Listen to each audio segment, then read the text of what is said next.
update. My trust is in you. I am that I am, God. My trust is in you. Lily of the valley.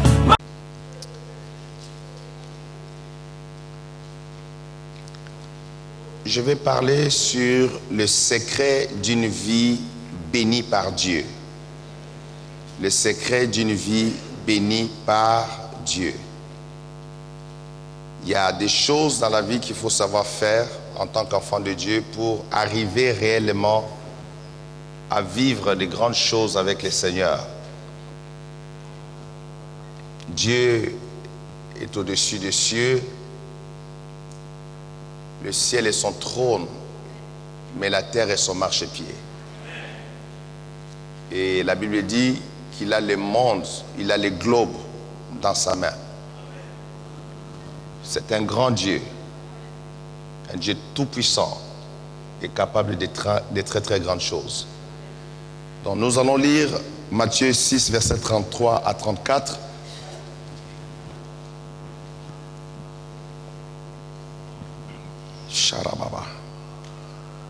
La Bible dit ceci: cherchez premièrement le royaume et la justice de Dieu, et toutes ces choses vous seront données par-dessus.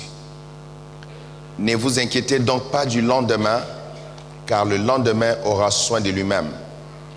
À chaque jour suffit sa peine. Amen. Nous allons prier. Père, je te dis merci et je glorifie ton Saint-Nom. J'abandonne mon esprit, mon corps, mon âme, tout mon être entre tes mains. Et je prie que le Saint-Esprit prenne le contrôle de toutes choses. Je prie que ce moment soit dirigé par toi, Seigneur. Laisse que ta parole trouve le chemin de nos cœurs et nous communique la vie. Que le Saint-Esprit domine en ce moment. Que le Saint-Esprit règne en ce moment. Que le Saint-Esprit libère ton peuple au travers de cet enseignement. Que le règne de Dieu soit établi parmi nous. Que le règne de Dieu soit établi au milieu de ton peuple, Seigneur. Je glorifie ton Saint-Nom, Père Tout-Puissant. Au nom de Jésus-Christ, ainsi prié. Amen. Pendant qu'on est debout, qui a mal à la jambe ici, là? Cette partie-là. La jambe, là. Viens ici devant, je vais prier pour toi rapidement. Cette partie-là. Sharaboboya. Tendez les mains devant. Sharabosontorayaba. Shandarabosontoroko shindaraba. Sharabasantarabosekeaka santaya. Shandaraboskora. Sharaboskora manta sharababa. Maman Corinne vient avec moi, maman Inès, soyez derrière elle. Dans l'église, tendez la main, priez pour que le Seigneur enlève ce mal de leur vie. Priez au nom de Jésus. Élevez la voix dans la salle. Shandaraboskora manta sharabasantaya.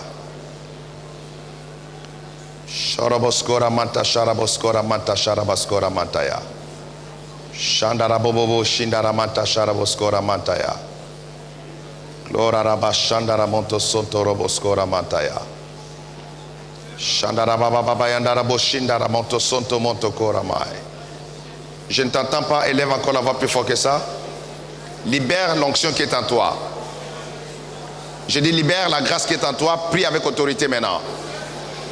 Prie au nom de Jésus-Christ. Le Saint-Esprit est ici. Voilà, élève encore plus que ça. La gloire de Dieu est ici. Le Saint-Esprit est là. Priez mes amis, la gloire de Dieu est en train de les toucher. Je dis que le Saint-Esprit est en train de les toucher. Priez. Priez, priez, priez. La gloire de Dieu est en train de les toucher. Seigneur, que ce mal quitte leur corps. Que ces douleurs quittent leurs jambes. Quitte leurs jambes. Au nom puissant de Jésus-Christ de Nazareth. Que cette souffrance quitte leur corps. Seigneur, je renvoie cette flèche au nom de Jésus-Christ de Nazareth. Que le mal qui a été lancé sur leur vie soit détruit à jamais. Au nom puissant de Jésus-Christ. Gloria raboshinda mata raboboya. Gloria raboshinda mata sharaboskora mata. Gloria bashanda raboboya da sharabo.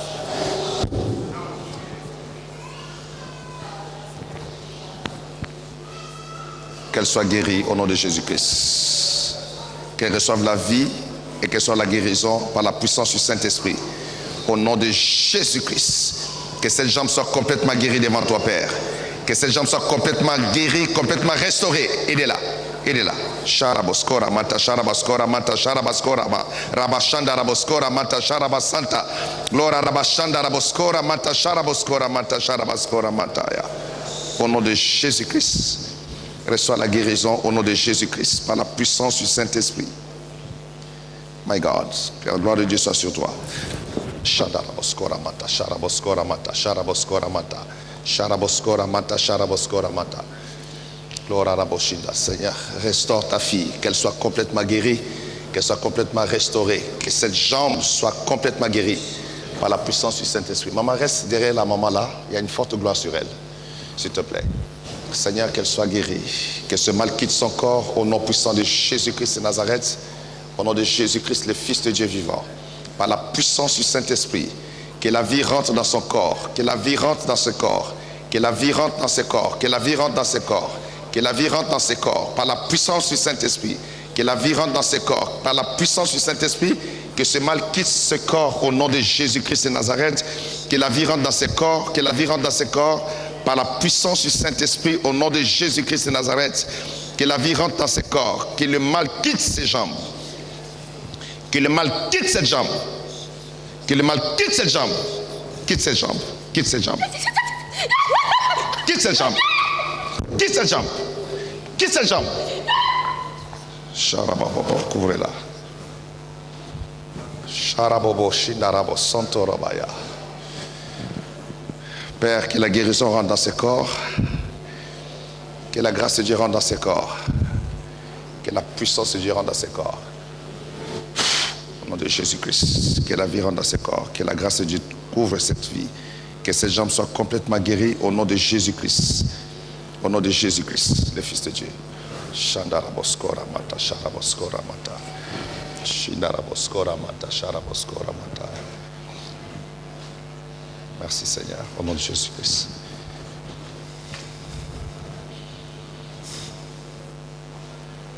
On peut acclamer le Seigneur. Prenons place devant Dieu.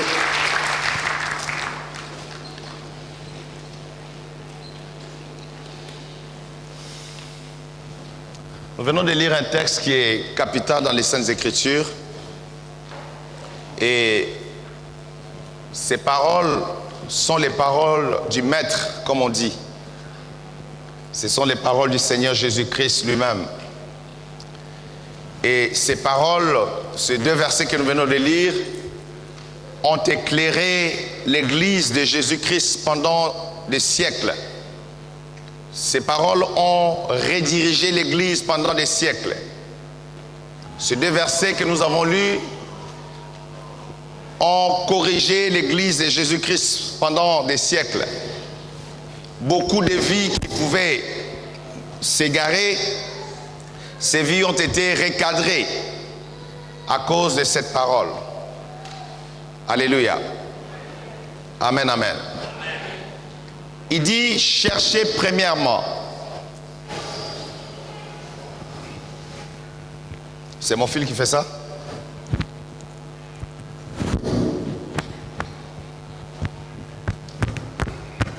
Ok.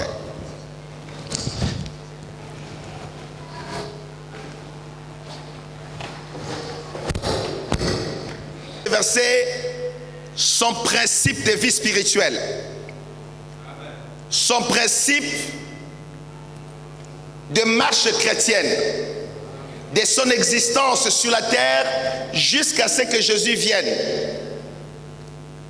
Il y a des versets, toute la parole est importante. Mais il y a des paroles dans la Bible qui donnent une lumière plus grande pour une direction qui va conduire dans le royaume de Dieu. Et ce verset dit, cherchez premièrement le royaume, the kingdom. Ici, il est question du royaume de Dieu. Non seulement de chercher premièrement le royaume de Dieu, de chercher aussi sa justice. La justice de Dieu. La justice, c'est la droiture. En d'autres mots, c'est la sanctification. De vivre pour Dieu justement. De vivre pour Dieu droitement. De vivre pour Dieu honnêtement. Et je disais tantôt que ce verset a traversé le siècle de l'Église, a fondé l'Église, a établi l'Église, a corrigé l'Église, a redirigé les choses à l'Église. Et si tu fais de ce verset ici, là, le fondement même de ta foi chrétienne, tu vivras de grandes choses avec Dieu. Et vous pensez avoir un bon amen. Tu vivras des choses glorieuses avec Dieu. Que veut dire en d'autres mots ce verset ici-là? Que Dieu occupe la première place dans ta vie. Que Dieu soit la priorité de ta vie. Que Dieu occupe la place centrale de ton existence. Toutes les générations passées, tous les hommes qui ont été en contact avec Dieu, ou qui ont été connus par Dieu, ou qui ont connu Dieu, tout homme, toute femme sur la face de la terre, sous le soleil, qui a donné à Dieu la première place dans sa vie, Dieu a béni cette personne-là. Je voulais avoir un bon amen. Dieu a élevé la vie de cette personne-là. Dieu s'est révélé lui-même puissant dans la vie de cette personne-là. Toute personne sur la face de la terre qui a donné à Dieu la première place, qui a donné à Dieu la priorité dans tout ce qu'il fait, qui s'est engagé pour Dieu, pour vivre pour Dieu, pour chercher d'abord le royaume de Dieu, pour chercher d'abord la sainteté de Dieu, la justice de Dieu. Dans toute l'histoire des hommes, depuis l'Ancien Testament jusqu'à aujourd'hui, tous ceux qui sont sur la terre qui font cela, Dieu lui-même, Adonai, le Dieu suprême, qu'on appelle El Elyon, le Dieu tout-puissant qu'on appelle El Shaddai, il se révèle lui-même puissamment dans la vie de ces personnes-là. Et lui-même Dieu, quand il va sur la terre, un homme ou une femme, peu importe son origine, peu importe sa classe sociale, peu importe sa pauvreté, sa misère, peu importe le combat de sa vie, peu importe la misère dans laquelle la personne se trouve, si cette personne décide seulement dans la révélation de Dieu de donner à Dieu la première place, la priorité de sa vie, quelque chose de glorieux doit arriver dans la vie de cette personne. La vie de cette personne ne sera plus jamais pareille sur la terre. Car Dieu rayonnera de gloire dans la vie de cette personne. Car un pasteur, un serviteur de Dieu, une servante de Dieu, qui s'appelle serviteur de Dieu, cherchera premièrement le royaume de Dieu et la justice de Dieu. Ne cherchera pas à bâtir son royaume d'hommes sur la terre, à bâtir son gouvernement des hommes sur la terre. Ne cherchez pas à faire les choses pour lui, mais il donnera à Dieu dans son ministère, dans son appel, la priorité, la première place, l'honneur, la gloire, la majesté, la fidélité. Ce serviteur-là, cette servante-là, vivra les gloires de Dieu, les merveilles de Dieu dans sa vie. Je voulais avoir un bon amen. Alléluia. Dieu lui-même se manifestera. Dieu lui-même s'engagera vis-à-vis de ses serviteurs et de ses servantes. Et Dieu fera des merveilles dans cette vie-là.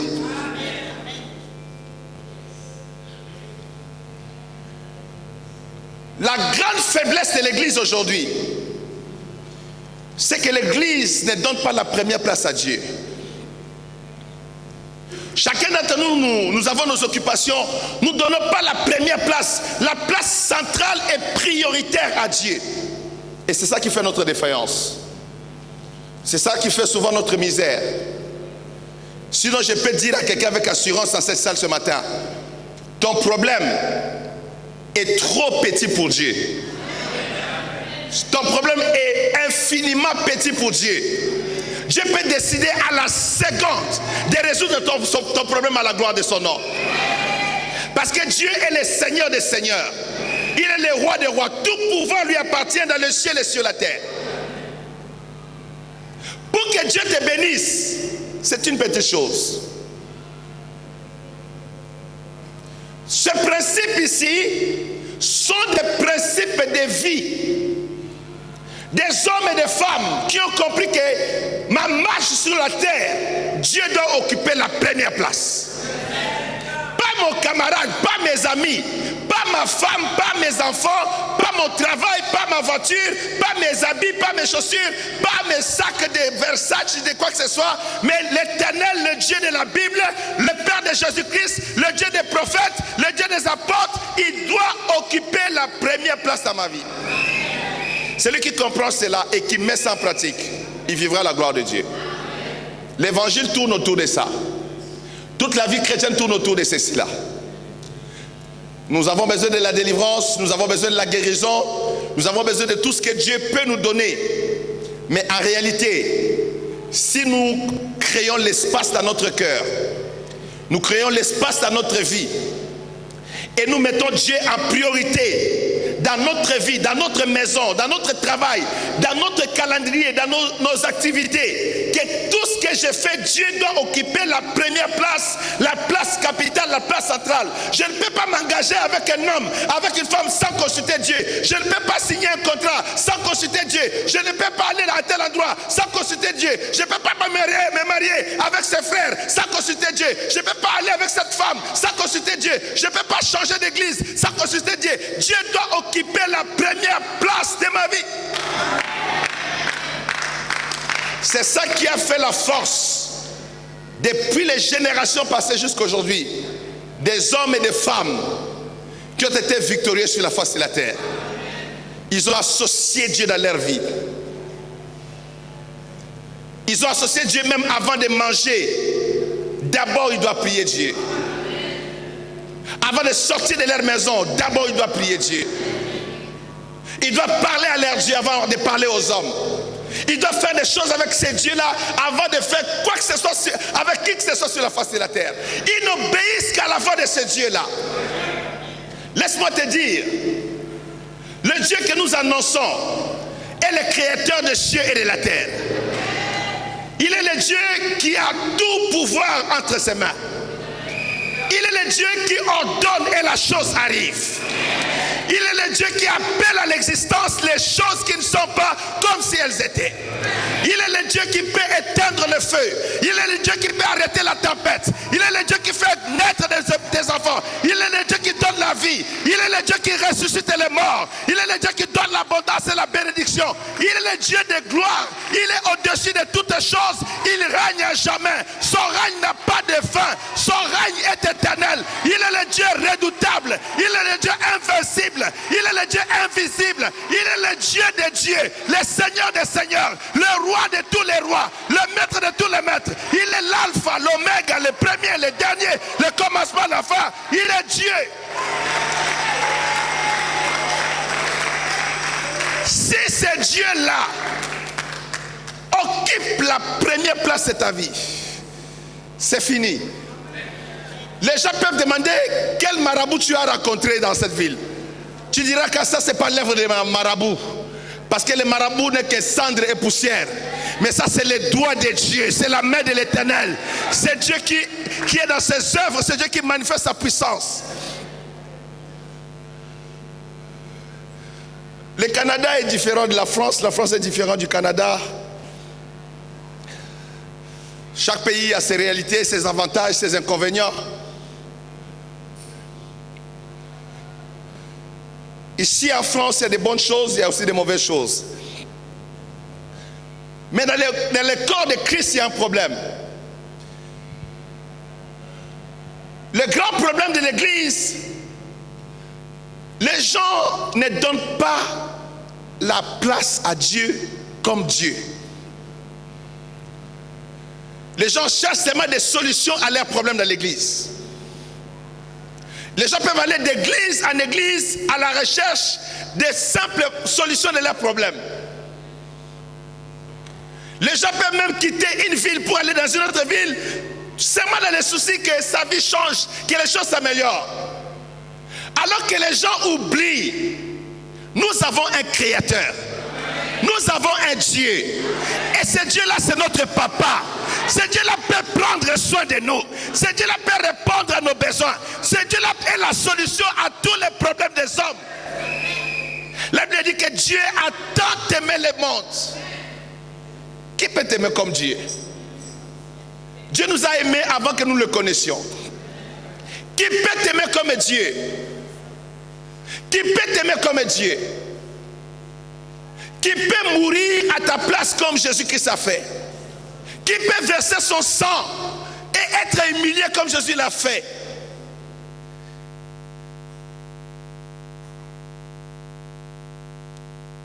Nous fournissons des efforts. Nous battons. Nous cherchons des solutions à gauche, à droite. Et Dieu est sur son trône. Il se pose des questions, il se demande, mais qu'est-ce que mes enfants font? Pourquoi il n'occupe pas la première place? Il n'est pas au centre de nos vies. Et quand j'étudie ma Bible, je vois avec stupéfaction, étonnement, les hommes et les femmes de la Bible qui ont donné à Dieu la première place dans leur vie.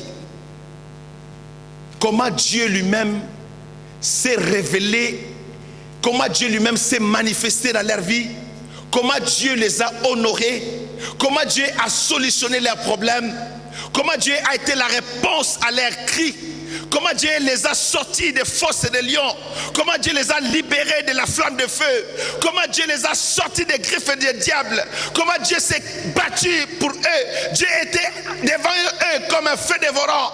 Il était leur Dieu, il était leur maître. Comment ces gens ont vu la gloire de Dieu se manifester dans leur vie.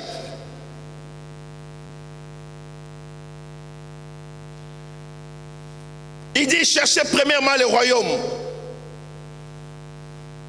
et la justice de Dieu. Et toutes ces choses, everything, toutes choses, tout ce que tu demandes, tout ce que tu veux, vous seront donnés par-dessus. Pas seulement donnés par-dessus. Vous seront donnés en abondance. Parce qu'il dit, je suis venu afin que mes brebis aient la vie et qu'ils soient dans l'abondance. Quelqu'un dit bon amen. Il peut vous donner au-delà. Au-delà de ce que vous imaginez. Le mariage, qu'est-ce qui est difficile à Dieu? De prendre un homme, de te donner un homme qui vient de son cœur, de prendre une femme, de te donner du travail, de te donner l'alternance, de guérir ton corps qui est malade. Qu'est-ce qui est difficile à Dieu de donner? Dieu a donné sa vie pour toi. Je parle à quelqu'un ici là. Dieu a donné sa vie pour toi. Pour que tu ne promènes pas les regards inquiets. Pour que tu ne doutes pas. Pour que ta foi soit fondée sur les rocs. Que ta confiance en Dieu soit totale. Que tu ne joues pas quand tu entends le nom de Dieu. Que tu ne prends pas ça à la légère. Que tu ne prends pas les choses de Dieu comme une blague. Que tu ne dis pas que les affaires là, les choses là, dans les langages des enfants de Dieu, les choses de Dieu sont devenues les affaires là, les choses là. Je ne suis pas là dedans dans les affaires. Tu ne sais pas que tu parles des affaires du roi des rois, du Seigneur des gloires, du Fils de Dieu vivant. Ce ne sont pas les affaires des hommes, mais ce sont les affaires de Dieu. Quand tu auras la révérence, le respect de Dieu, le respect de la chose de Dieu, Dieu a dit, vous révérerez mes sanctuaires et je vous bénirai. Combien de gens ont la révérence du sanctuaire même de Dieu? Combien de gens ont le respect de la chose de Dieu aujourd'hui?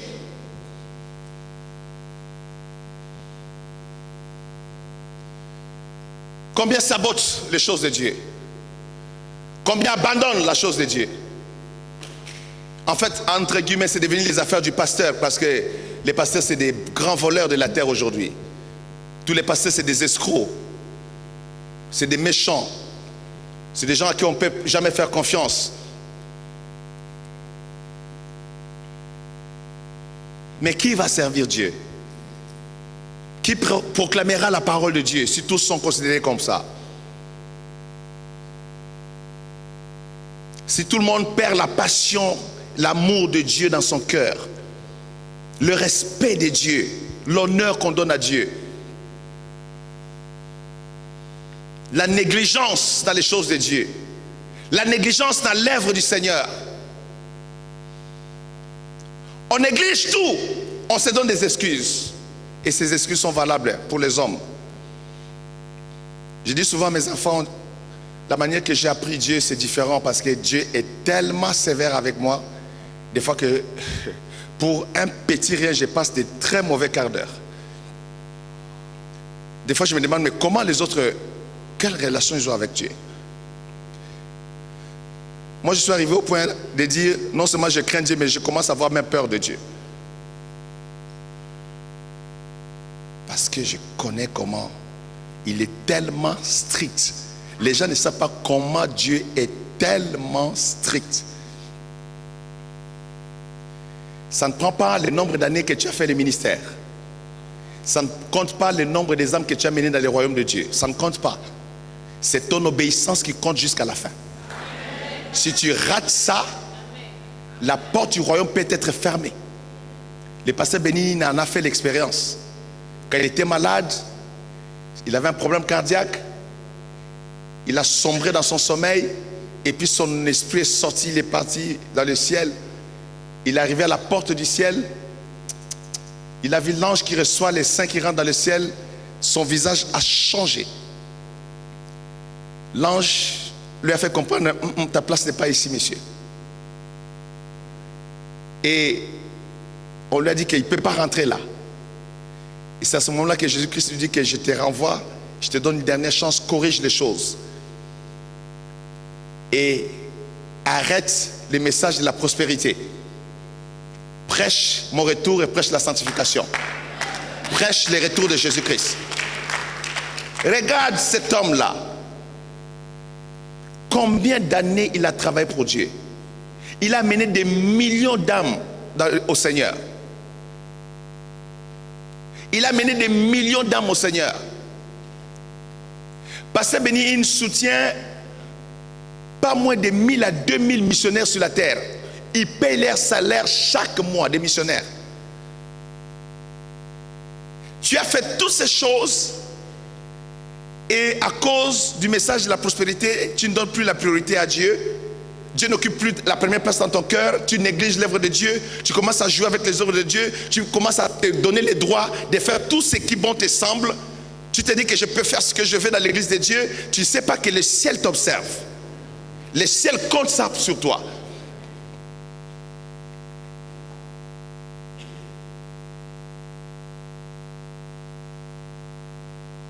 Et c'est comme ça que beaucoup d'enfants de Dieu, beaucoup de pasteurs comme moi, des serviteurs comme moi, des apôtres, des prophètes, ils jouent avec leur éternité en jouant avec Dieu, en jouant avec les choses de Dieu.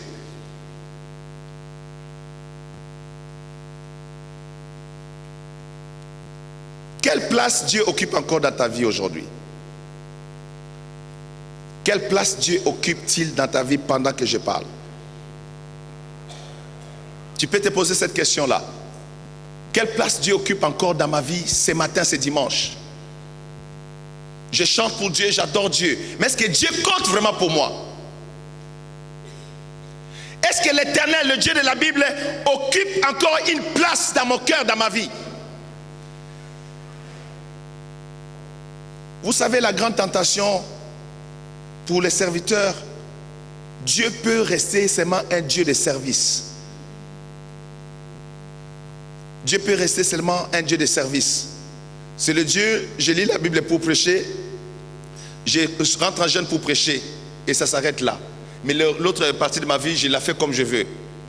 Dieu devient seulement un Dieu de service, pour prêcher, pour chanter, pour être au protocole.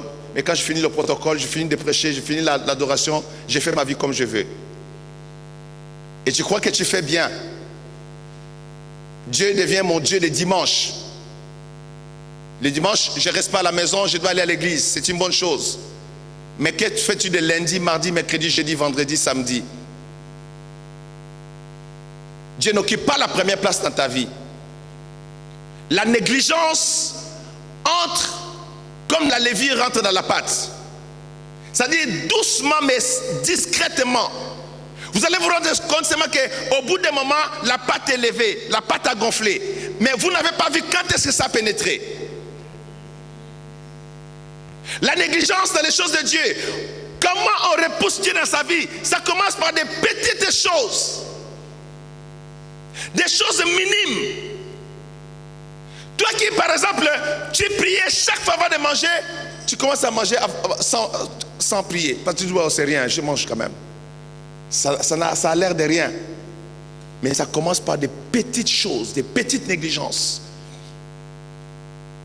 Des petits laissés-aller. Des tolérances des choses que tu as refusées hier.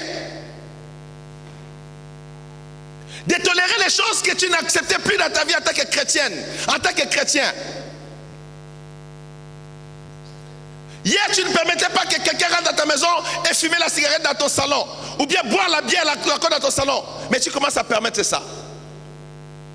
La tolérance arrive. Bon, c'est mon grand frère, c'est mon oncle.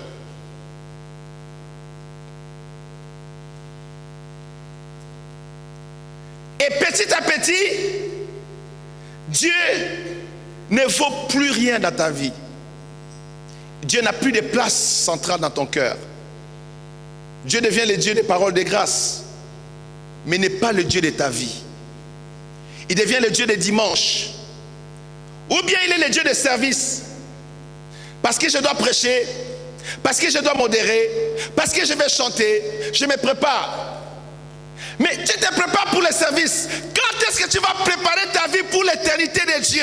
Pour vivre avec Dieu au quotidien. Pour être en relation avec ce Dieu. Pour marcher avec ce Dieu-là.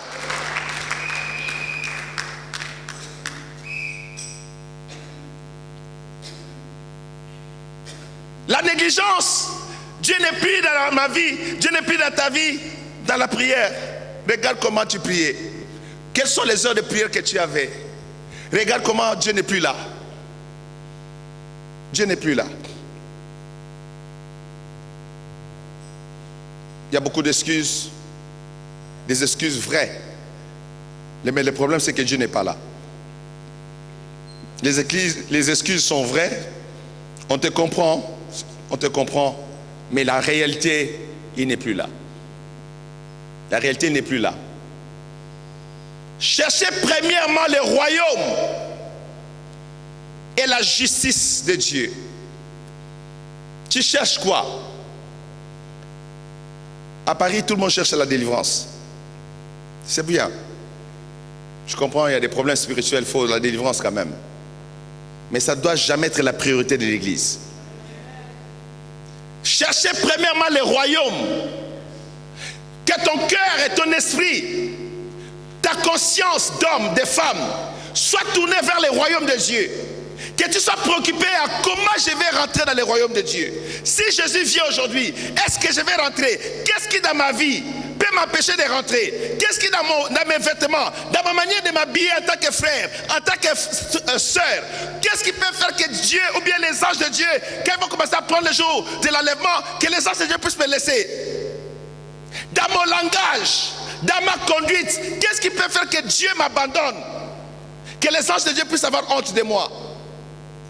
Qu'est-ce qui peut faire que dans ma manière de servir Dieu, les anges de Dieu puissent ne pas me prendre le jour de l'enlèvement de Dieu?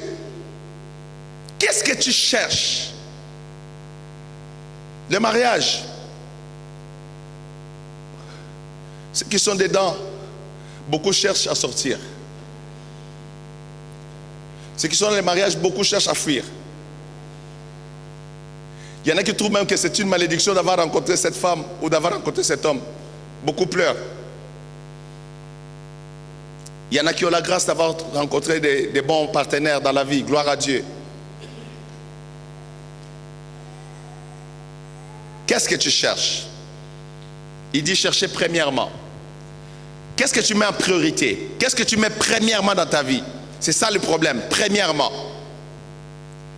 Premièrement, que Dieu occupe la place numéro 1 de ta vie. Premièrement, que Jésus-Christ soit le centre de ta vie. Premièrement, que l'entrée au ciel de Dieu soit la première préoccupation. Quand tu te réveilles le matin, avant de faire quoi que ce soit, tu te poses la question, si Jésus est arrivé aujourd'hui, qu'est-ce qui va arriver? Premièrement, quelle est la priorité de ta vie?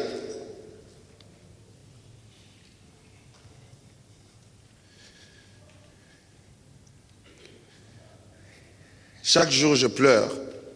Pas pour les autres, je pleure pour moi-même. Je dis, Seigneur, fais-moi grâce. Je dis, Seigneur, chaque matin, je dis à Jésus, fais-moi grâce. Chaque jour, je fais ma repentance. Je me répands, je prie, je me répands. Je me répands comme si je suis le plus grand pécheur de la terre. Je crie à Dieu, je prie Dieu, je demande à Dieu de me secourir et de m'aider, d'être là présent dans ma vie. Et de servir Dieu dans la joie de mon cœur. D'avoir la joie de servir Dieu malgré les combats, malgré l'adversité, malgré les infidélités, malgré les trahisons, malgré les rejets des hommes, les rejets des femmes. De rester concentré sur l'appel que Dieu m'a donné. Et de servir mon Dieu jusqu'à la fin de mes jours. Comme un soldat qui marche seul.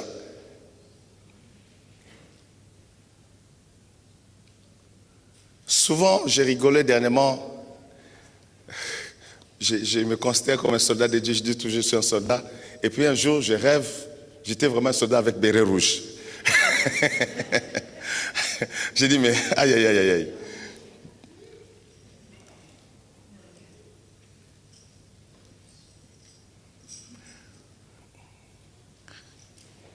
Il y a des hommes qui ont marché avec Dieu dans cette dimension. Allons voir dans le psaume, je n'ai pas beaucoup de temps, je vais sauter beaucoup de versets. Dans le psaume 119 d'abord. Psaume 119.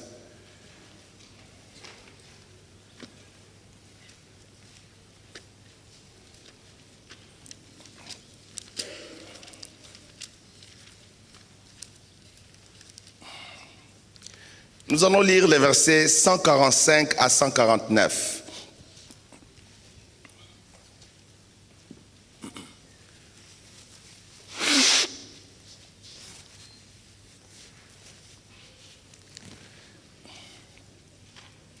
Quand j'enseigne, je veille comme un architecte qui veut avoir une maison solide. De donner les enseignements qui vont servir de fondement. J'enseigne dans l'objectif que si dans 30 ans, 40 ans, je ne suis plus en vie sur la terre, mais cette église qui a suivi ces enseignements soit suffisamment solide, si Jésus tarde à venir, d'exister même 100 ans, si quelqu'un revient sur la terre, il trouvera encore parole de grâce à Paris. Dites-moi amen. C'est pourquoi je n'enseigne pas superficiellement. Je n'enseigne pas en jouant. Je ne travaille pas comme en battant l'air. J'essaie de creuser, d'insister, de revenir, de répéter pour que vos vies soient solidement fondées dans la parole de Dieu. Quelqu'un dit bon amen. Regarde ce qu'il dit. Ça, c'est le roi David qui parle. C'est un des hommes qui a aimé Dieu de tout son cœur. Cet homme a mis Dieu dans la première place de sa vie. Cet homme a chéri Dieu. Cet homme a aimé Dieu dans tous les aspects de sa vie.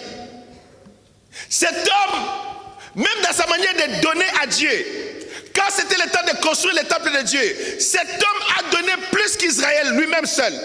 Il a donné, et même ce qu'il avait en réserve, il a encore donné à Dieu.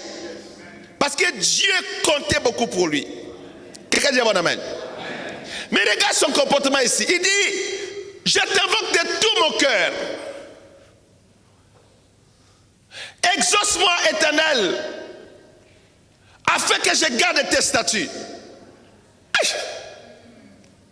Cet homme prie Dieu de tout son cœur pour que Dieu l'exauce, pas pour qu'il puisse avoir de l'argent, quoi que ce soit, pour qu'il soit seulement capable de garder la parole de Dieu dans sa vie. Quelqu'un dit bon amen.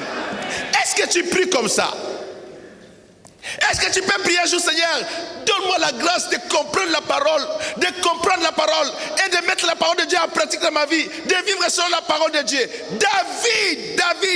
David disait, Seigneur, je t'invoque de tout mon cœur, exauce-moi, afin que je garde tes statuts, que je garde ta parole. Quel exemple bien-aimé dans le Seigneur. De quelqu'un qui prie Dieu, pas pour les choses matérielles, mais pour que la parole de Dieu soit dans sa vie. Que Dieu t'accorde cette grâce-là. Non, je dis que Dieu t'accorde la grâce qu'il a donnée à David. Que Dieu exauce cette prière. Combien dans notre génération ont prié comme ça là? Observe la prière des enfants de Dieu. Regarde la prière. C'est pas mauvais de prier pour tous les besoins. Mais en réalité, regarde. Cet homme connaissait les secrets de Dieu. Il dit, Seigneur, aide-moi. Je vais garder tes statuts. Je vais garder ta parole. Mais je n'arrive pas. Aide-moi. Écoute ma prière. Aide-moi. Rends-moi capable de garder ta parole, d'obéir à ta parole.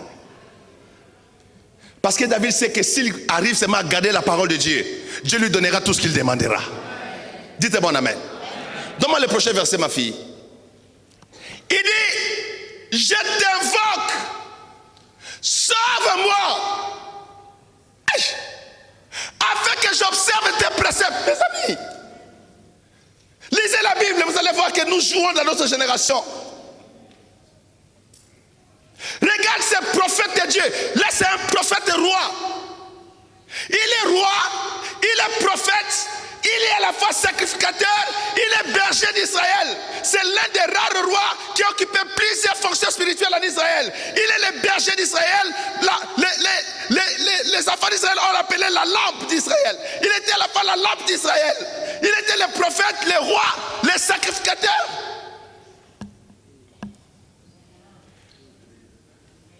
Sans qu'il soit de la tribu de Lévi. Mais regarde la prière de cet homme. Il dit, je t'invoque, sauve-moi. Sauve-moi de quoi? Sauve-moi de quoi, mes amis? Il dit, sauve-moi afin que j'observe tes préceptes. Je croyais avoir un amen.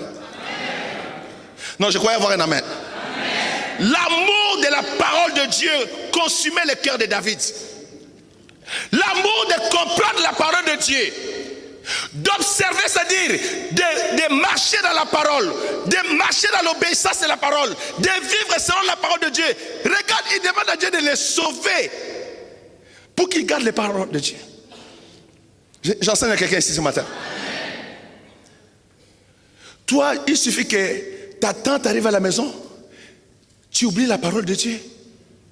Ton camarade t'appelle, tu oublies ton Dieu pour satisfaire le cœur de ta camarade, de ton ami. Tu oublies que tu appartiens à un grand Dieu, un Dieu tout-puissant, El Shaddai et son Saint-Nom. Tu oublies que tu appartiens à Jéhovah, Yahweh Sabaoth, le Dieu des armées, et que ce Dieu est capable de grandes choses. Tu négliges la parole de ton Dieu en faveur des amis, en faveur des camarades. C'est pas mauvais d'avoir des camarades, mais il faut avoir des bons camarades. Des camarades qui comprennent la parole de Dieu comme toi. Qui à Paris ici peut prier comme David là? Il dit, Seigneur, sauve-moi. Sauve-moi de toi. Tu es malade? Non. David, tu as quoi? Tu n'as pas de travail? Non, j'ai de travail. Mais David, tu as quoi? Sauve-moi de quoi? Qu'on te sauve de quoi, David? David, qu'on te sauve de quoi? Il dit, je t'invoque, sauve-moi. On peut dire, mais David, de quoi? David dit, sauve-moi afin que j'observe tes préceptes. Que ce soit un homme qui aime ta parole, qui médite ta parole, qui lit ta parole et qui met ta parole en pratique. Que je vive selon ta parole. Que le salut, que le salut soit sur moi pour la parole. Je croyais avoir un amen dans cette église.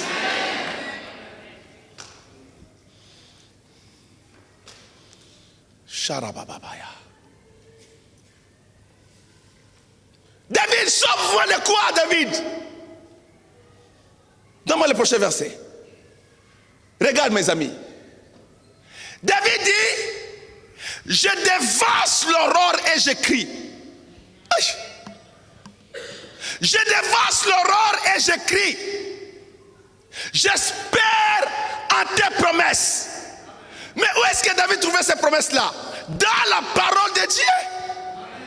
Il lisait la parole, il méditait la parole, il essayait de comprendre la parole. Quand il savait qu'il était coincé, il criait à Dieu. Mais David dévance l'aurore.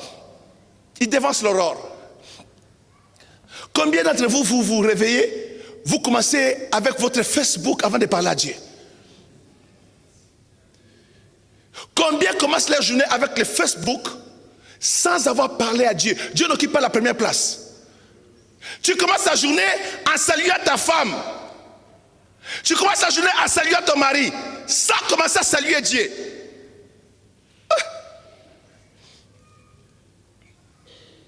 Il y a des hommes sur la terre pendant que je parle.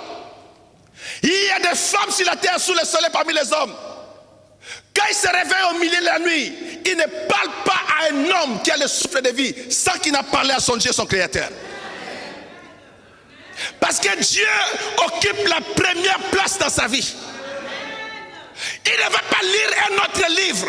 Il ne va pas regarder Facebook tant qu'il n'a pas ouvert la Bible et lire la parole de Dieu dans son esprit. Est-ce que je parle à quelqu'un ce matin-là? Il y a des hommes sous le soleil parmi les hommes, mes amis. Ils ne parlent jamais aux hommes s'ils n'ont pas encore parlé à leur Dieu. Tu peux téléphoner comme tu veux. S'il n'a pas encore mis les genoux devant son Dieu, il ne te parlera pas. Parce que Dieu occupe la première place dans sa vie.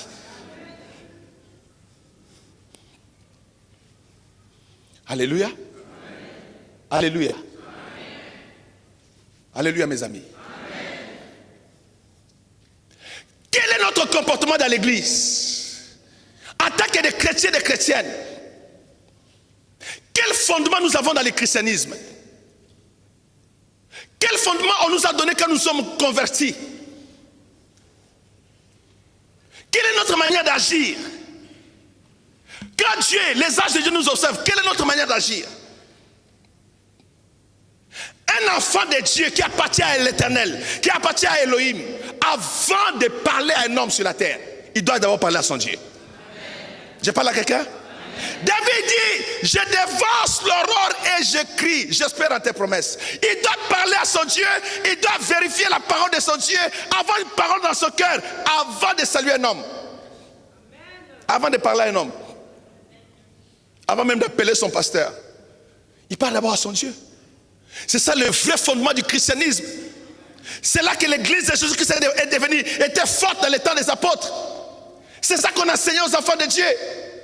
Combien commencent leur journée avec Facebook? Il doit d'abord regarder les publications de Facebook. Il va d'abord sur Internet. Il n'a même pas prié. Il parle avec toute sa maison, avec tous ses enfants. Il parle même avec ses cousins. Après, il se rappelle, oh, je n'ai pas encore prié. Dieu n'occupe pas la première place dans ta vie. C'est ça la défaillance. Regarde des hommes comme ça là qui crient au milieu de la nuit.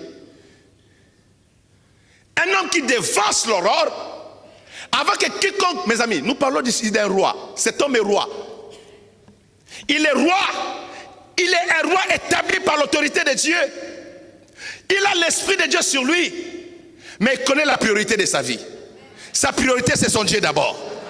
Que Dieu devienne ta priorité au nom de Jésus de Nazareth. Il dit, j'espère à tes promesses. Donne-moi le prochain verset, ma fille. Il dit, je dévance l'éveil et j'ouvre les yeux pour méditer ta parole. Il y a des hommes et des femmes sur cette terre, des hommes. Ils se réveillent au milieu de la nuit pour lire la parole de Dieu.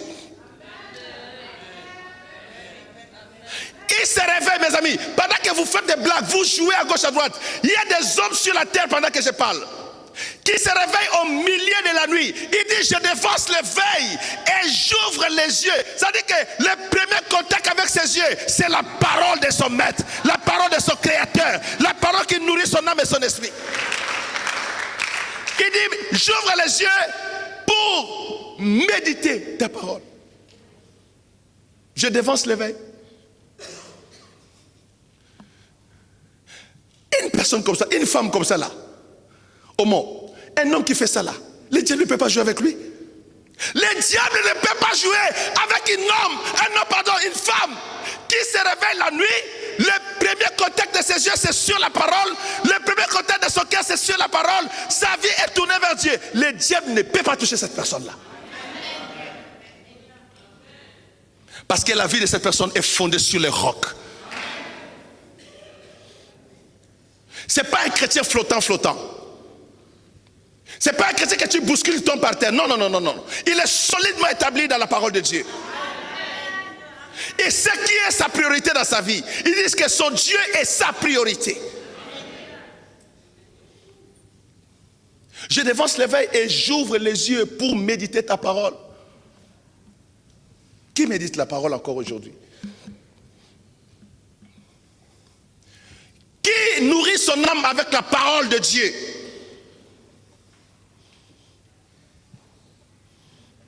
Qui lit la parole, pas pour venir prêcher ici devant, comme je suis en train de prêcher là, mais il lit la parole pour son âme. Il lit la parole pour nourrir son esprit, pour que la parole de son Dieu soit dans son cœur avant que la journée commence. Je prêche à quelqu'un ce matin comme un people. Oh! Quelqu'un qui commence la journée avec l'oracle de Dieu dans son esprit. Tu vas pas jouer avec cette personne-là. Les diables même aura peur de cette personne-là. Parce que la parole est comme l'épée dans son esprit. La parole c'est sa défense. La parole c'est sa force.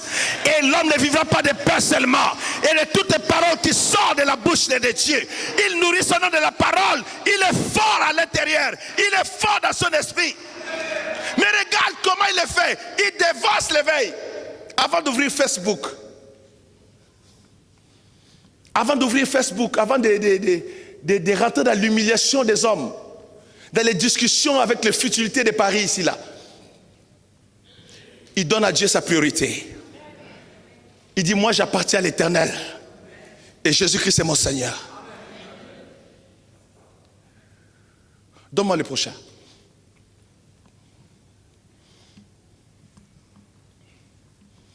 Et il dit, écoute ma voix selon ta bonté, rends-moi la vie selon ton jugement. David criait à Dieu, pas pour des futilités.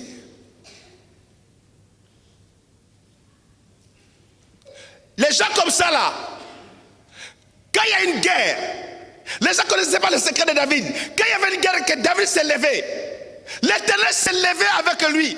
Parce que dans l'intimité, il a toujours été avec l'Éternel son Dieu. Dans la parole avec son Dieu. Dans la prière avec son Dieu.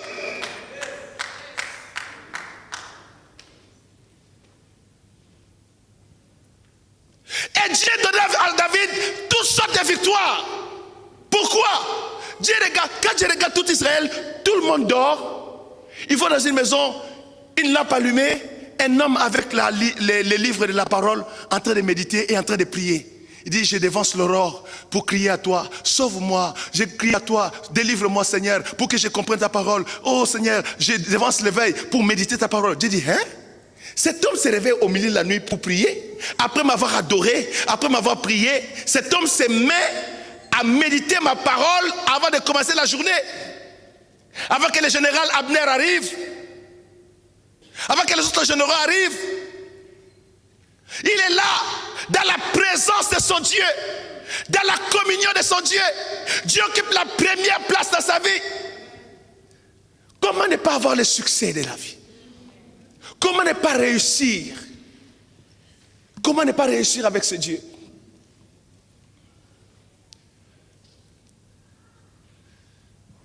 Donne-moi le livre de Daniel, ma fille.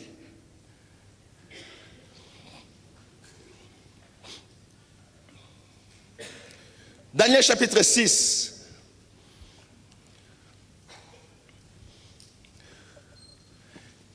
verset 10.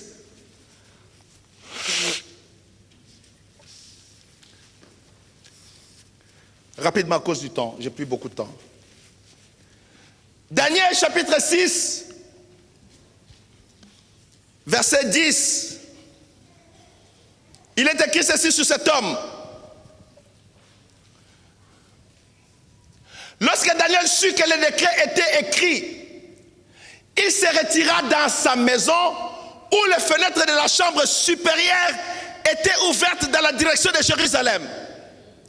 Et 3 fois le jour, il se mettait à genoux, il priait et il louait son Dieu comme il le faisait auparavant.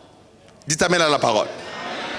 Cet homme Daniel est arrivé comme esclave à Babylone. Mais Dieu était avec cet homme. Dieu a béni la vie de cet homme. Dieu a élevé cet homme Daniel. Dieu a fait de Daniel le chef de tous les astrologues, de tous les magiciens, de tous les enchanteurs de la Babylone. Dieu l'a élevé.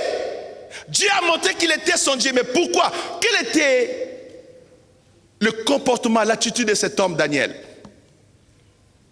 Cet homme Daniel, il aimait Dieu. Daniel craignait son Dieu.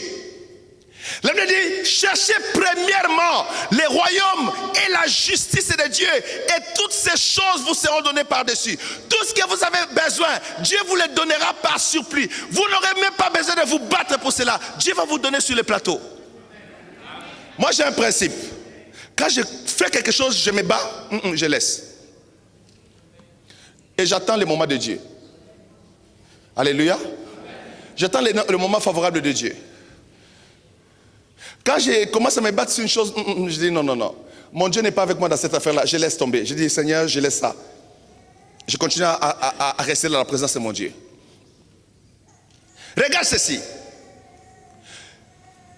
Les ennemis de Daniel sont allés voir le roi de Babylone pour dire au roi de Babylone, parce qu'ils étaient jaloux de Daniel, ils voulaient faire tomber Daniel, ils ont comploté contre Daniel, ils ont poussé le roi à écrire un décret qui interdisait qu'on prie un autre Dieu à part l'idole qui a élevé les rois, à part adorer les rois. Daniel connaissait son Dieu. Malgré l'adversité, malgré l'abondance des ennemis, malgré qu'il était dans un pays étranger, quel était le comportement de Daniel?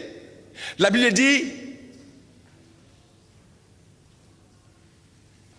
il s'est retiré dans sa maison. C'était un homme de retraite. Daniel était un homme de retraite. Un homme qui s'enfermait dans sa chambre en retraite. Il n'avait besoin de personne. Il n'avait que besoin de son Dieu. Il voulait rester seul à seul avec son Dieu. Un homme de retraite de prière. Un homme qui savait se mettre à l'écart.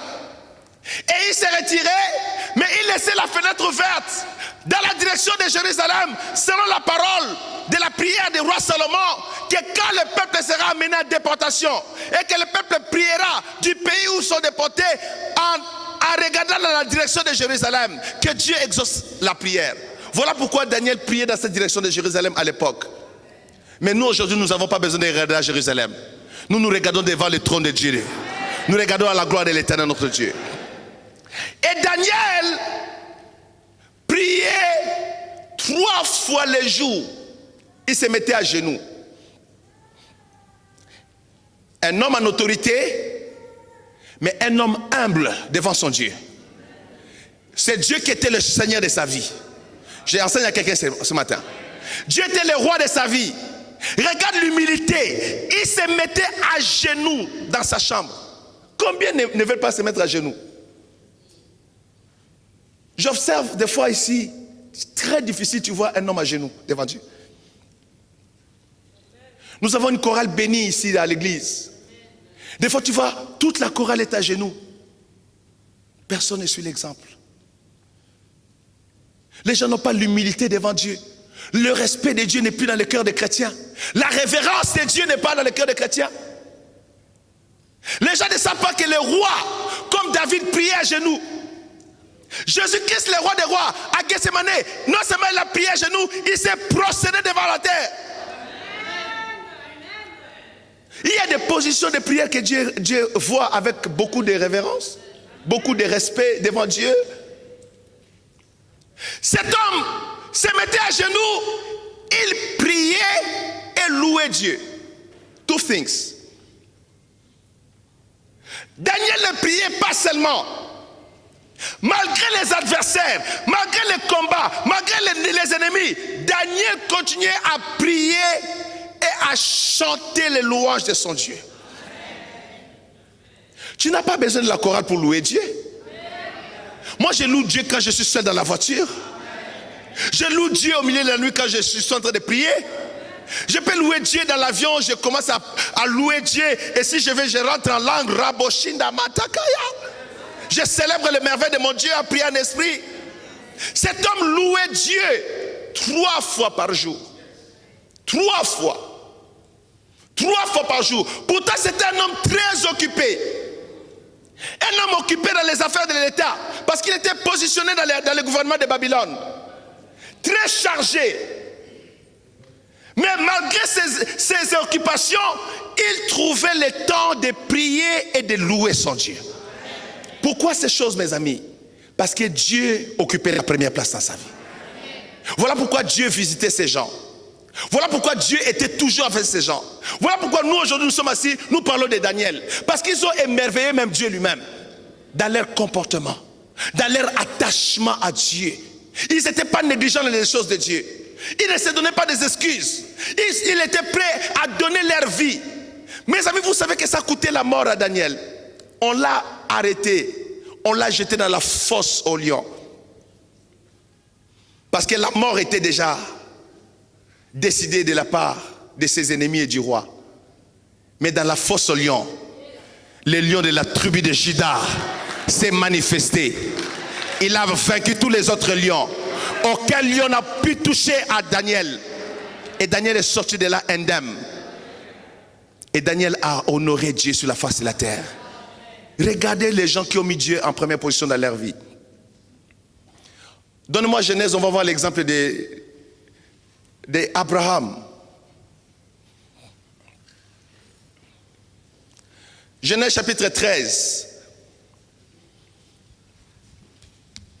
Il y a tellement de choses à vous expliquer, mais je suis en train d'avancer comme ça pour gagner le temps, pour que je finisse dans quelques minutes là.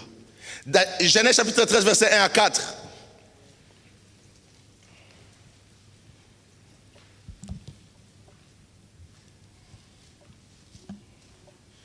Genèse 13, 1 à 4. Nous voyons cet homme, ce père de la foi qu'on appelle Abraham. Un homme béni par Dieu. Un homme que Dieu a aimé, mais un homme aussi qui a aimé Dieu jusqu'au bout. Cet homme Abraham a aimé Dieu et il a prouvé à la face de l'humanité qu'il a aimé Dieu. La Bible dit qu'Abraham remonta d'Égypte vers le midi. Lui, sa femme et tout ce qui lui appartenait, et Lot avec lui. Prochain verset. Abraham était très riche en troupeaux, en argent et en or. Il était comment? Il était riche? Il était très riche. Très riche en troupeaux, très riche en argent, très riche en or. Prochain verset. Il dirigea ses marches du midi jusqu'à Bethel, jusqu'au lieu où était sa tente au commencement entre Bethel et Haï. Prochain verset. Au lieu où était l'autel qu'il avait précédemment. Et là, Abraham invoqua le nom de l'Éternel. Cet homme est en train de déménager. Il a un peu de déménagement. Il va d'un territoire à un autre territoire. Il va se relocaliser. Et on nous dit que cet homme était très riche. Mutuambongo, a rich man. Mutuabozui. Un homme qui a l'argent en abondance, l'or en abondance, les troupeaux en abondance, les serviteurs en abondance. Mais le plus important dans sa vie, il a l'Éternel dans sa vie. Il a un Dieu glorieux dans sa vie. Il a un Dieu qui occupe la première place dans sa vie. Quand Abraham arrive là où il était avant, là où il y avait l'autel, la première chose qu'Abraham va faire, il va invoquer son nom. Il va invoquer le nom de l'Éternel, son Dieu. La première chose qu'Abraham va faire ici, là, on nous parle comment il s'est déplacé. Lui, sa femme, Lot, les troupeaux, les richesses, tous les biens, on se déplace. Mais dès qu'il arrive à l'endroit, il se rend compte qu'il y a un hôtel là-bas. Primo, première chose, il ne va pas s'asseoir en disant non, faites un barbecue, tuez-moi ces moutons-là, on va manger ici. Non, non, non, non, non, non. Il donne à son Dieu la première place. Il donne à son Dieu la première place. Il va d'abord invoquer le nom de l'Éternel, son Dieu. Dieu te donne un appartement ici, une maison. Tu fais quoi? Mets le lit là-bas. Amène le tiroir ici. Non, non, non. Les assiettes, mets dans la cuisine. Non. Que Dieu soit la première personne dans ta vie. Quand tu arrives à un endroit, invoque ton Dieu. Invoque le nom de l'Éternel qui t'a aimé. Celui qui t'a délivré, qui t'a sauvé. Celui qui t'a donné cette maison. Celui qui t'a amené en France. Commence d'abord à honorer ce grand Dieu. Prie Dieu. Dieu te donne un travail. Tu fais quoi? Tu fais quoi? Dieu te donne un travail. Tu n'as pas de travail. Tu fais quoi? Comment tu honores Dieu? Les enfants de la Bible, hein, quand Dieu les bénissait la première fois, il donnait la prémisse à Dieu. Il prend le premier salaire là. Il ne prend même pas un centime. Il dit ça appartient à l'Éternel. Je ne toucherai pas un centime pour dire à Dieu, j'ai vu ta bonté dans ma vie. Est-ce que je parle à quelqu'un ici là? Parce que Dieu occupe la première place dans sa vie. Il prend ses prémices. Pourquoi il y a des gens qui commencent ses affaires, après ça trébuche, et puis ça tombe. Il ne donne jamais la première place à Dieu. Les détails ne sont pas là. Vous savez, cet homme ici, comment il invoquait Dieu? Il mettait un sacrifice sur l'autel. Quand ils invoquaient Dieu, ils n'invoquaient jamais Dieu sans mettre sur l'autel les sacrifices qui honorent cet autel-là. Quand Dieu te positionne, il t'amène dans une ville. Avant de faire quoi que ce soit dans cette ville, invoque Dieu. Rentre en jeûne. Combien de fois j'ai compris que si je pars quelque part pour la première fois, je suis même en jeûne et prière. Pour que quand je rentre dans ce territoire-là, je sois en jeûne. Et je viens avec mon Dieu. Et si j'ai mon offrande, je présente d'abord mon offrande à Dieu. C'est ça le secret d'Abraham. Dieu me donne une maison. Quand Dieu nous a donné la maison à Toronto, la première chose qu'on a fait, moi et mes enfants et mon épouse, on s'est mis à genoux devant la porte de la maison. On a commencé à adorer Dieu avant de rentrer dedans. On n'a pas mis nos pieds dedans et puis prier Dieu dedans. On a dit non, on ne rentre pas sans Dieu. On prie Dieu devant. Et par la grâce de Dieu, chaque mois, cette maison est payée. Dites mon amen.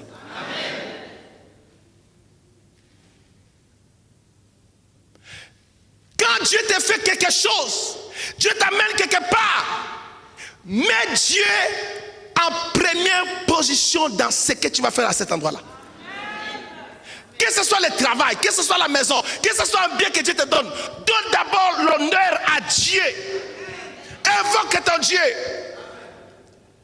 Si c'est des prémices, donne les prémices à Dieu. Fais quelque chose qui va honorer Dieu et qui va engager Dieu parce que tu l'as honoré la première fois. Dieu est le Dieu des premiers-nés. Ah! Il est l'alpha et il est l'oméga. Dieu est toujours le premier. Si tu lui donnes la place de premier dans ton cœur, il sera ton Dieu. Il se révélera dans ta vie. Il agira en ta faveur. Il se montrera puissant dans ta vie. Regarde Abraham. Quand il arrive, la première chose, et Abraham invoqua l'Éternel. On ne dit pas que non, et Abraham a fait un barbecue parce qu'il a eu la première maison. Combien font des barbecues? J'ai acheté une maison, venez, on va faire un barbecue. Mais qu'est-ce que tu as fait pour ton Dieu? Oh non, mes amis, Dieu m'a donné un travail, mais je ne croyais même pas avoir un travail. Venez, on va faire une petite fête à la maison. Ma femme va préparer, on va manger. Mais non, avant de faire la fête, fais quelque chose pour Dieu. Donne à Dieu la première place. Mène une action qui glorifiera Dieu dans ta vie et qui gardera Dieu en alliance dans ta vie. Je parle à quelqu'un, ça gardera Dieu en alliance avec toi.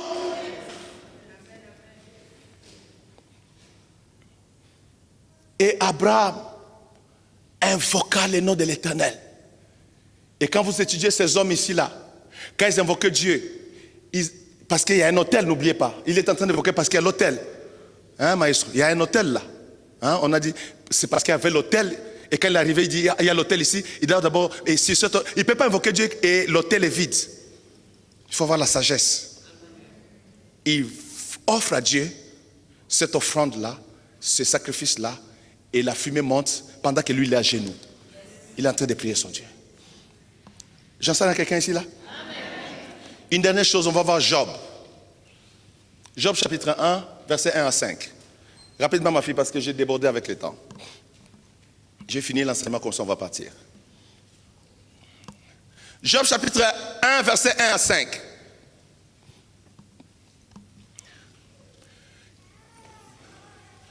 Il y avait dans le pays d'Uz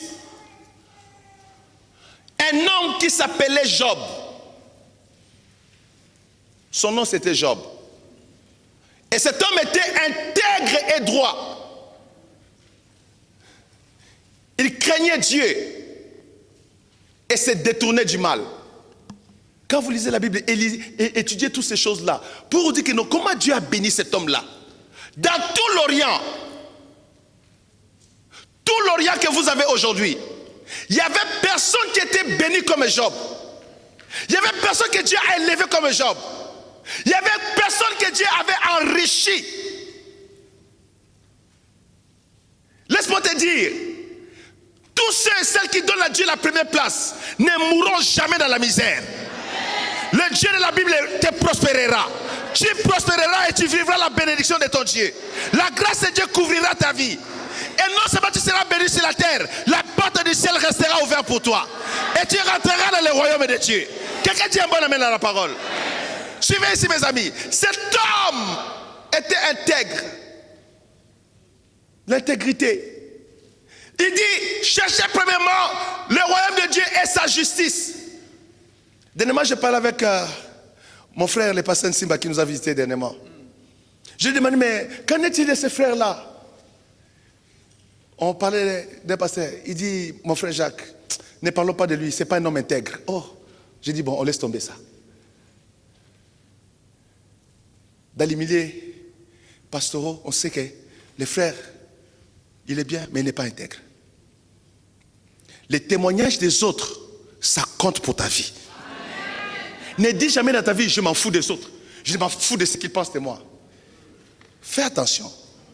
Les critiques, des fois, c'est un miroir. Pour regarder dans quelle direction tu pars. Si le vent est contraire, ou bien le vent est dans ta direction. Ne rejette pas toute critique.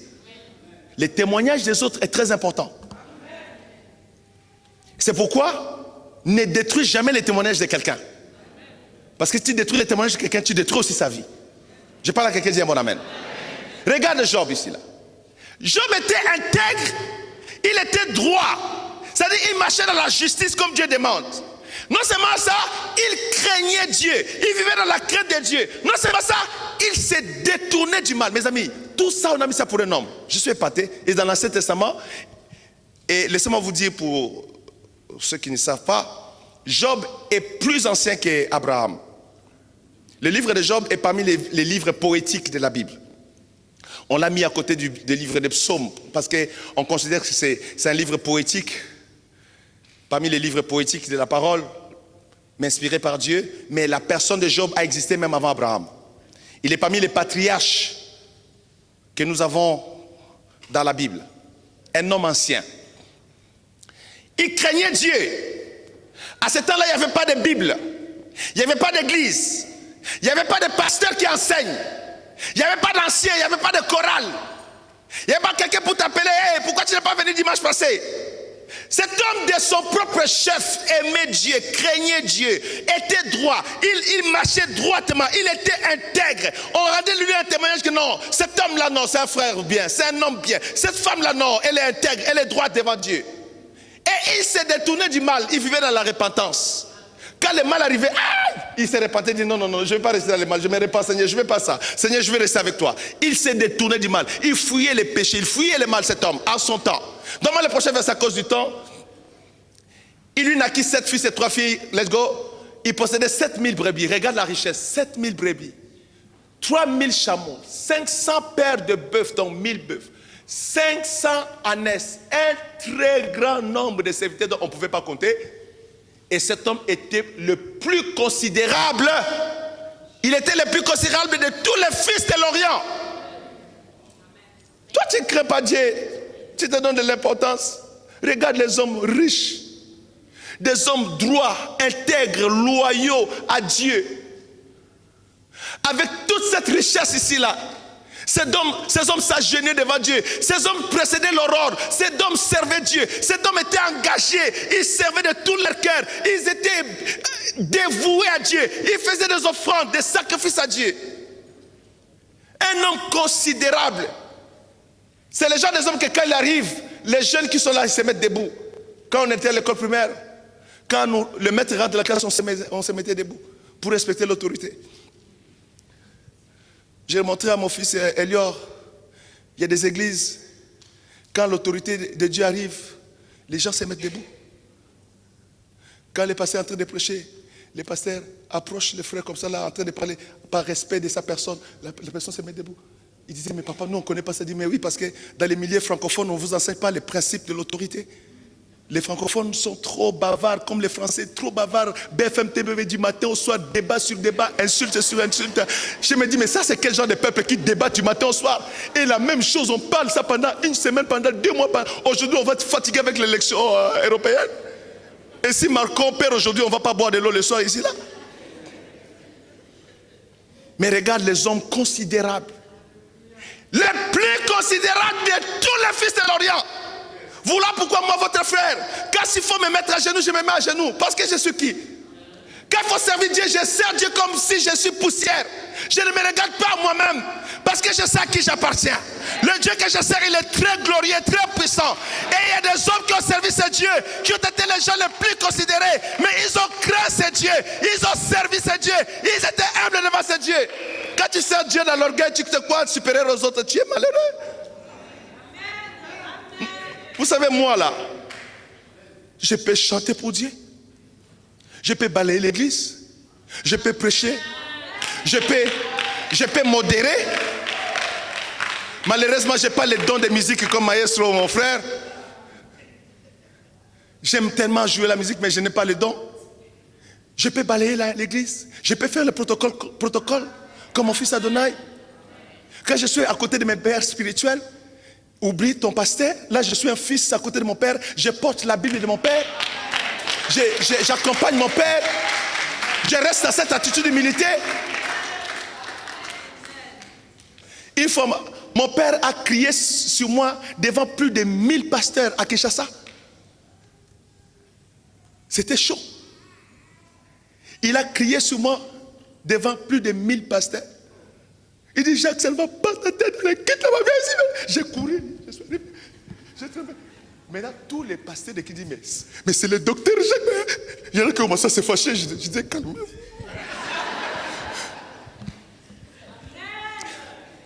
Il dit, il y a le feu ici, calmez-vous, ne regardez pas le docteur Jacques. Regardez-moi comme un fils à côté de son père. Et il m'a fait comme ça. In the car, dans la voiture. J'ai couru, j'ai ouvert la porte, je suis rentré, je me suis assis. Tout le monde s'est regardé. Papa Ngala s'est regardé et dit, mais Jacques, qu'est-ce qui lui arrive aujourd'hui? On a démarré et puis pouf, on nous a escortés jusqu'à l'hôtel où on était.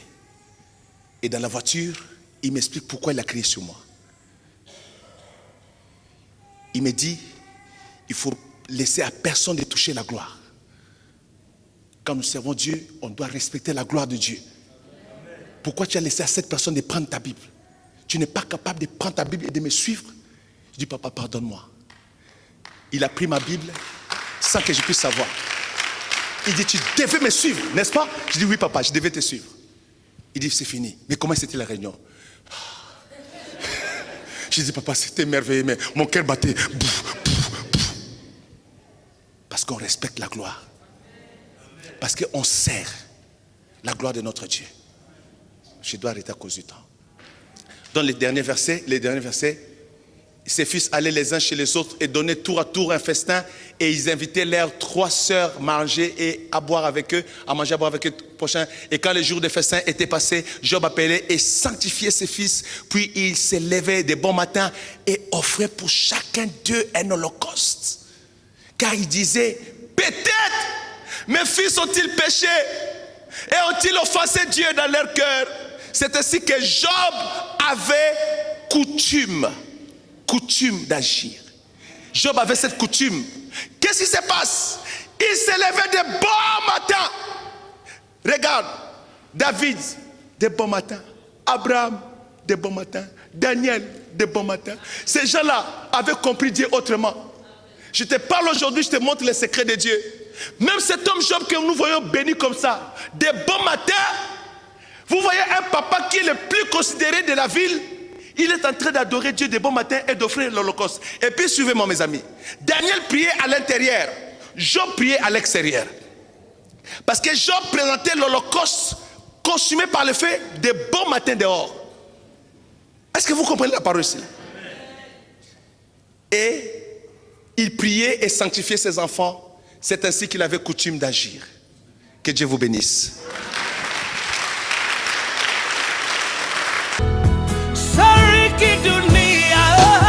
My trust is in you. Hey,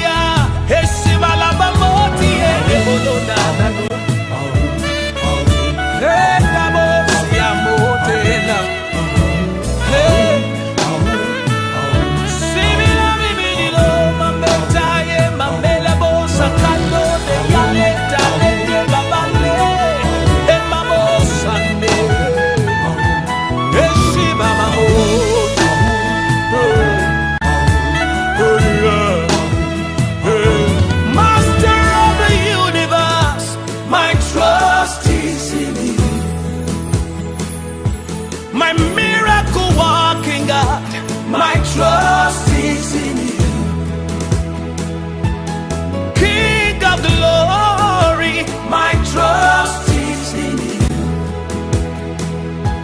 Abada, Bada, my Father, my trust is in you. Hey, I put them on you. My trust is in you. I put them all in you, Jesus. My trust is in you. Hey, I put them all in you. My trust is in you. Isubi amambete alebo sayane. Hey, Baba. My trust is in you. Oh. Kabia osi o Baba. My trust is in you. Hey, I put them all in you. My trust is in you. Hey, I am a suli, I'm a betayada. Hey, my trust is in you. I put them all in you. Yeah. So mama, my trust in you, God, in you, mighty one. I put them Lion of the tribe of Judah. Hey, my trust is in you.